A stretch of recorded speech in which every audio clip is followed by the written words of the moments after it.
আর কোনো সিন্ডিকেটের কাছে বাংলাদেশের জনশক্তি রপ্তানি খাত যাতে জিম্মি না হতে পারে সেদিকে নজর বাড়ানোর তাগিদ দিয়েছে বায়রা সম্মিলিত সমন্বয় পরিষদ।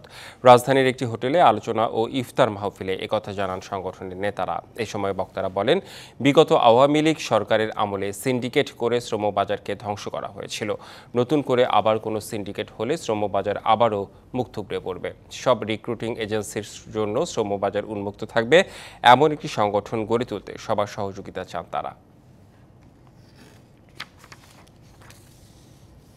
লাইসেন্সদার ব্যবসাদার বলে স্লোগান দিয়ে তারাই কিন্তু এই সিন্ডিকেটের হোতা হয়েছিলেন।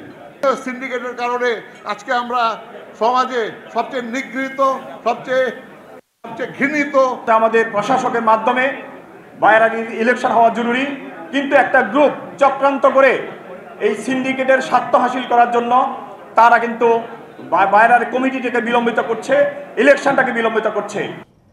উৎসবের খুশি হবে নগদে বেশি, কারণ ঘন্টায় ঘন্টায় আছে গিফট জেতার সুযোগ।